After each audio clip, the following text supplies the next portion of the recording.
ഇന്നൊരു 3 മണിയൊക്കെ ആയപ്പോഴേ ഞാൻ ഒരുങ്ങി ഇങ്ങനെ ഇരിക്കുകയായിരുന്നു കേട്ടോ, കുഞ്ഞിനെയും കാത്തിട്ട്.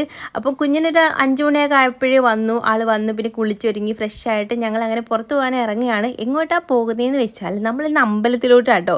അപ്പോൾ കുറേ നാളുകളായി ഞങ്ങൾ അമ്പലത്തിൽ പോയിട്ട്, കുറേ നാളെന്ന് പറഞ്ഞാൽ മാസങ്ങളോളമായി ഞാൻ ആഴ്ചയോറും മുടങ്ങാതെ ഞാൻ അമ്പലത്തിൽ പോകുമായിരുന്നു കേട്ടോ. അങ്ങനെ ഒരാളായിരുന്നു. പക്ഷേ പിന്നീട് അതിൽ നിന്നൊക്കെ മാറ്റം വന്നു. എന്തെന്ന് വെച്ചാൽ മനസ്സിന് വല്ലാത്തൊരു പ്രയാസവും സങ്കടമൊക്കെ കൂടുന്ന സമയത്തായിരുന്നു ഞാൻ അമ്പലങ്ങളിൽ പോകുന്നത്. പിന്നീട് അതിനൊന്നും ഒരു അർത്ഥമില്ല എന്നൊക്കെ തോന്നിയ ചില സമയം ഉണ്ടായിരുന്നു കേട്ടോ. ആ ഒരു സമയത്ത് ഞാൻ പിന്നെ വിചാരിച്ചു, എന്തിനാണ് ഞാൻ അമ്പലത്തിൽ പോകുന്നത്? എല്ലാവർക്കടുത്ത് എന്നും പരാതികളും പരിഭവങ്ങളും മാത്രം പറയുന്നുണ്ട്, ആരും നമ്മുടെ വിളി കേൾക്കുന്നില്ലല്ലോ എന്നൊക്കെയുള്ള പൊട്ട ബുദ്ധിയിൽ ഞാൻ പിന്നെ പോകുന്നില്ല എന്ന് വിചാരിച്ചാട്ടോ. അങ്ങനെ ഇന്ന് നമ്മൾ വന്നേക്കുന്നത് കുനമ്പായിക്കുളത്തോട്ടാട്ടോ. കഴിഞ്ഞ ഞായറാഴ്ച തൊട്ടേ ഞങ്ങൾ വിചാരിക്കുന്നു വരണമെന്ന്, പക്ഷേ വരാൻ പറ്റിയില്ല.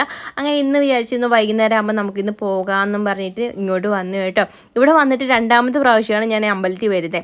അവിടെ നിൽക്കുന്ന സമയത്ത് അത്രയും ദൂരത്തു നിന്ന് ഞാനിവിടെ ആഴ്ചയോറും വരുമായിരുന്നു. അതായത് നമ്മൾ പൂജയൊക്കെ എടുക്കുമല്ലോ ചൊവ്വാഴ്ച ദിവസങ്ങളിൽ, പൂജ എടുക്കാൻ വേണ്ടിയിട്ടൊക്കെ ഞാൻ ആഴ്ചയോറും വന്നുകൊണ്ടിരുന്ന ഞാൻ ഇവിടെ ഇത്രയും അടുത്ത് വന്നിട്ട് ഇങ്ങോട്ട് ആഴ്ചയിൽ പോയിട്ട് മാസത്തിൽ പോലും വരാതെയൊക്കെ ആയിട്ടോ.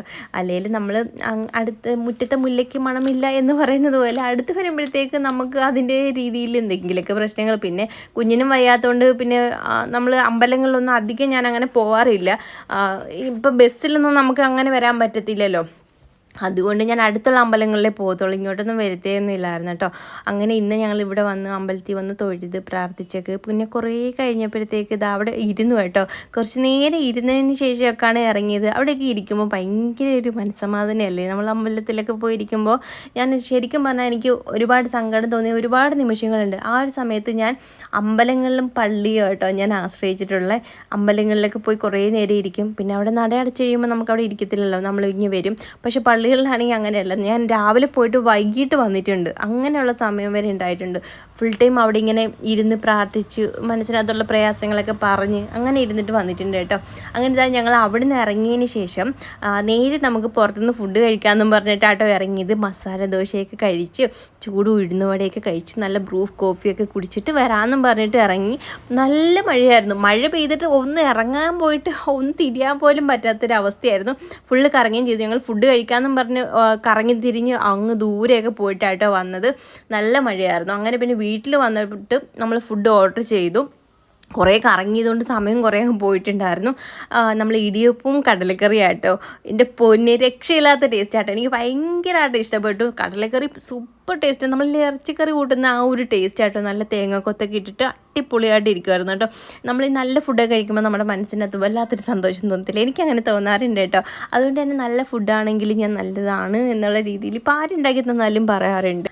ആ ഉണ്ടാക്കി തരുന്ന ആൾക്കും ഭയങ്കര സന്തോഷമാണ് നമ്മൾ നല്ലതെന്ന് പറയുമ്പോൾ. ഈ പറയുന്ന എനിക്കാണെങ്കിൽ ഫുഡ് ഉണ്ടാക്കി ആർക്കെങ്കിലും കൊടുക്കുമ്പോൾ ഭയങ്കര ടെൻഷനാണ്. അയ്യോ അവർക്ക് ഇഷ്ടപ്പെടുമോ ഇല്ല, ഇഷ്ടപ്പെടാതെ ഇരിക്കുമോ എന്നൊക്കെയുള്ളൊരു ചിന്താഗതിയുണ്ട്.